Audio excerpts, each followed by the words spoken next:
Hello everyone, this is Claudette Ortiz, and you know I got soul.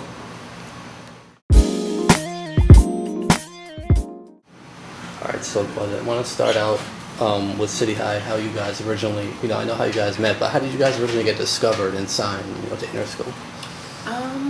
Well, actually, Robbie was signed as a solo artist. We were all solo artists originally, and he was signed to Jerry Wonder's label for the Basement through Interscope.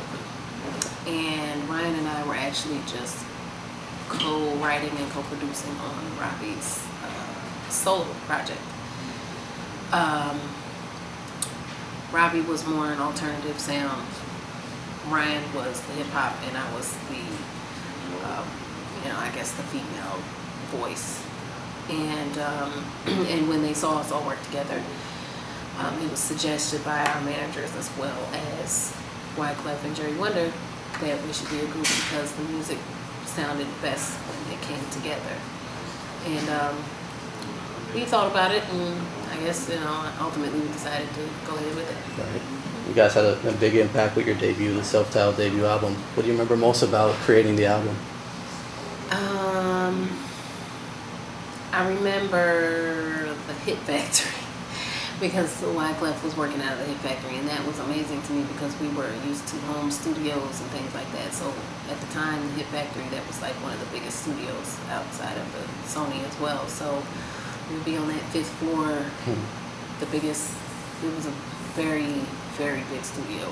You could fit an entire orchestra in the sound room. So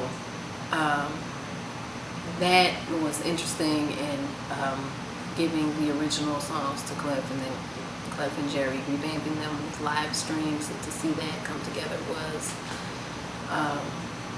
was amazing. The bass lines, Jerry Wonder would take the bass and he would replay the bass, and he would turn our songs into worldly, very well executive produced music. Right. So after the group split up, you did your thing solo a little bit. You had some collaborations, Wyclef, Nas, Ja Rule. What was that phase of your career like musically for you?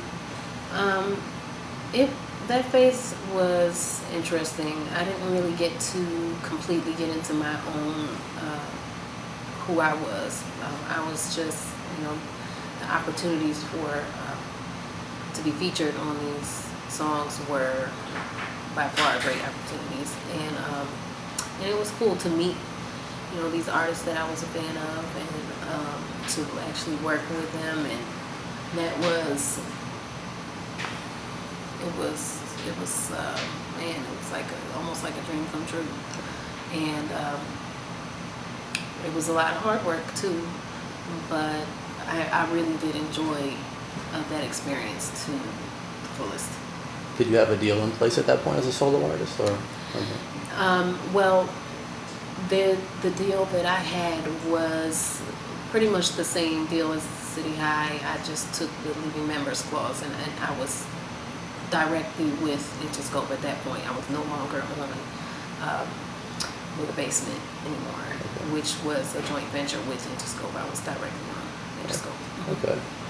So I know we heard from you a few years back. You had the single "Simply Amazing." We actually really like that single.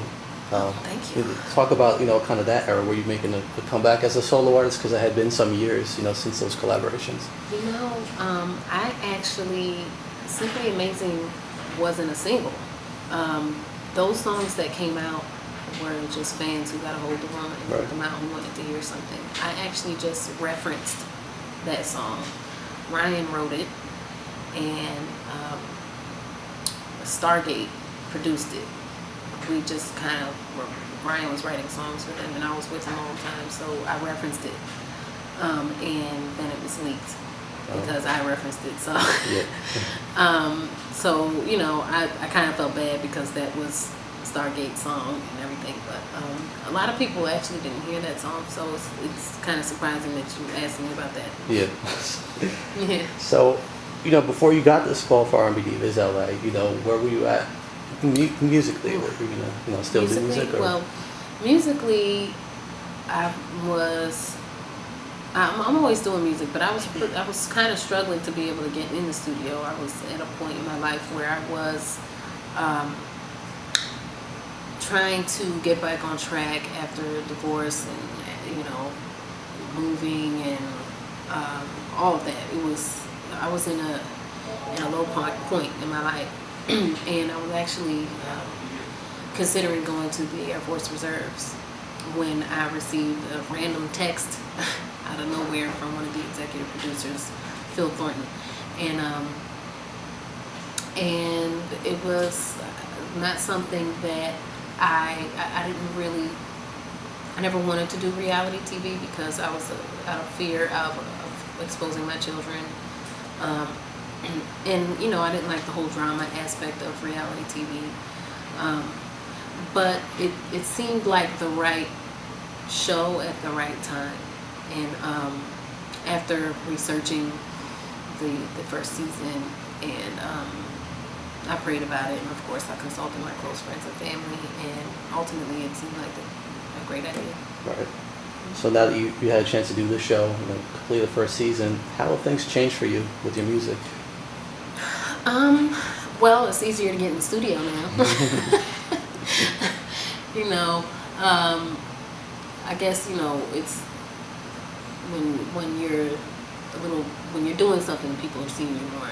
It's easier. More doors are open, more opportunities are there. So I'm able to create with people that I may have not been able to create with had I not taken the show. Right. And that's a blessing. So. Right. So now talk about, I know you're working on new music. What can we expect there? How's that coming along? That's coming along very nicely. The direction is starting to unfold. Of course, I always have full backgrounds and things like that, so you'll hear a lot of that. The melodic side and all of that. As far as conceptually, we are talking about some things I went through relationship-wise, and also I had in my heart to sing about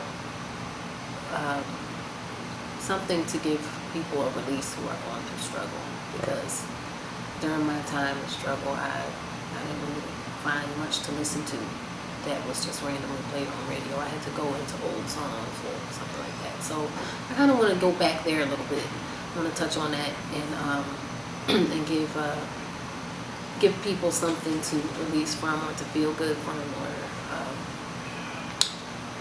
or to feel healing a little bit, uplifting maybe. So you'll hear a little bit of that as well. Right. Mm-hmm. Who have you had the chance to work with? I will be. I just had a meeting with Rico Love, actually, so I'll be able to work with him. I'm excited about that. And I've worked with Jerry Wonder. I'm going to plan on reaching out to Wyclef, get some songs done with him. And who else? I've worked with Jeremy Dow. And